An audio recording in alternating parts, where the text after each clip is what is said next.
Christianity wins every time. Let me explain. So the person below is talking about how the Holocaust had nothing to do with any religion. Au contraire, Hitler was a raised Catholic. He used Christian symbols in his rhetoric. He used Christian symbols in his propaganda. He used Christian symbols to get his point across that only people that subscribed to his kind of Christianity and were blonde and blue-eyed, unlike him, were the only ones that deserved to live, apparently. So, your point about how the Holocaust having nothing to do with religion, you are absolutely wrong. Your point that the other European countries helped the Jews to help save the Jews is completely a lie. A lie. Okay? Clearly, you didn't even do any lightly Googling before you even wrote down your opinion. Okay? Which is what that is. Your opinion, possibly colored with bigotry and racism. Usually those two go hand in hand. And of course, let's not forget being ignorant and uneducated. So there are numerous countries, I won't say all European countries participated in or partnered up with the Nazis, but several countries partnered up with the Nazis. Hungary, Bulgaria, Poland, and Italy. Let's not forget Italy. The Nazis made their way across towards Eastern Europe and made their way all the way into the Russian territory, into Siberia.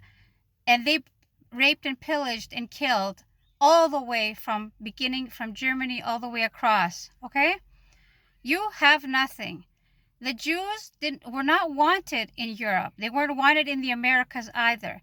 They fled from Europe's shores on ships, many of them on ships, and they were rejected in the Americas. Okay, they were rejected in America, and they had to turn around and come back into the Mediterranean, seek shelter somewhere else. That somewhere else was Northern Africa and the Middle East.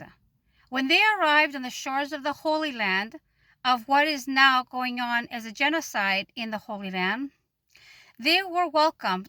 If you Google the ships that arrived in Haifa, for example, full of Jews seeking refuge, you will see that the Middle East was greeting them, was welcoming them, and they were there. They were allowed to come in, and these families allowed them to live in their homes. But within a couple of years of that happening, they were locked out of their homes and forced to go to refugee camps if they were lucky enough not to have been killed first. Okay? You clearly do not know your history. There are several books by many Israeli historians, bona fide Israeli historians, that will tell you the same story. There are several books. If you were interested, you will look into it.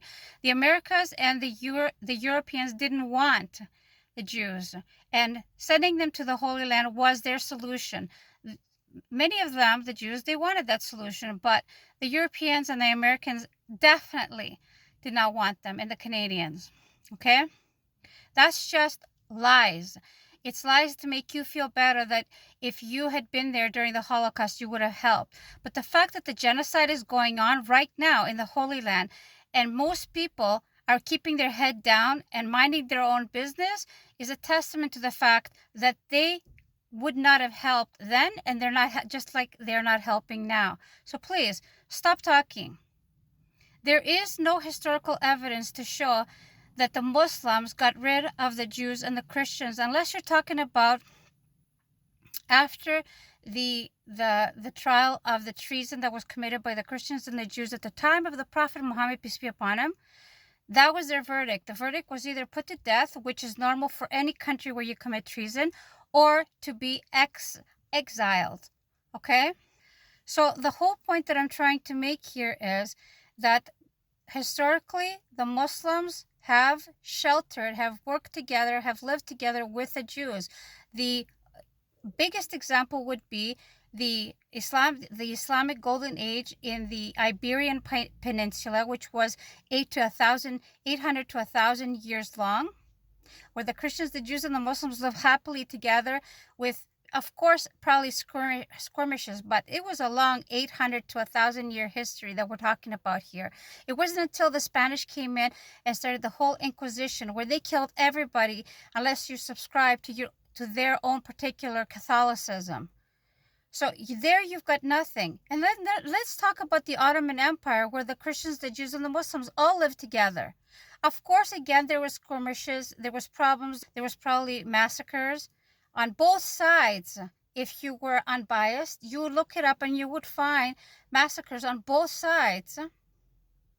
But again, I don't subscribe to the idea that the religions are the problem. I subscribe to the idea that humans are the problem, very specifically by men. Not to say that women, having been in charge in the past, were any better than the men, but absolute power corrupts absolutely. Okay? And if you're not a God-fearing person and you're allowing your secular values or your liberal values to arbitrarily decide what is ethics and morals, then everybody's ethics and morals are going to be different. However, Islam is the perfect religion and there is no contradictions in the Quran. These scholars with PhDs attached to their names have taken apart the Quran and have found no contradictions at all whatsoever, but you are welcome to try. However, if you're just going to cherry pick random things out of the Quran with no context or before or after, then you need to just sit down because you have nothing. In Islam, you are not allowed to kill not even one innocent person. There's no ifs, ands, or buts. The only time there's ever been an exception historically in Muslim lands is because of treason. That was the only exception that was made. Muslims, Jews, and Christians have lived together for centuries. Islam has been in Europe for more than 1,000 years, has had a history of more than 1,000 years, and continues to have history currently. There's many countries that are primarily Muslim, or they have a majority Muslim population. Okay?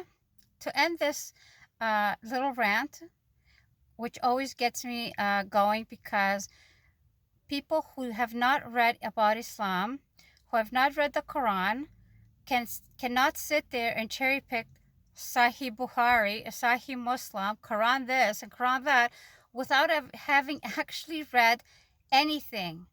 And all that says about you, not about me, all that says about you is that you are a bigot, you discriminate against people that are not your religion or your color or subscribe to your morality or ethics, whatever that is, your subjective ethics and values, and come over here to comment about stuff you don't even know anything about.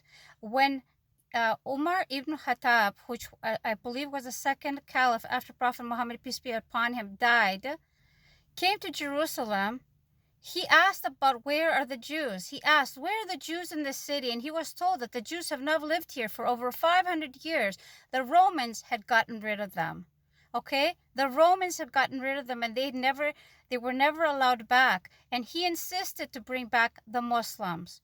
That happened with the case of Salahuddin. When he conquered the city of Jerusalem, he did not put anybody to death. The only people that suffered were the people that committed treason. That's it.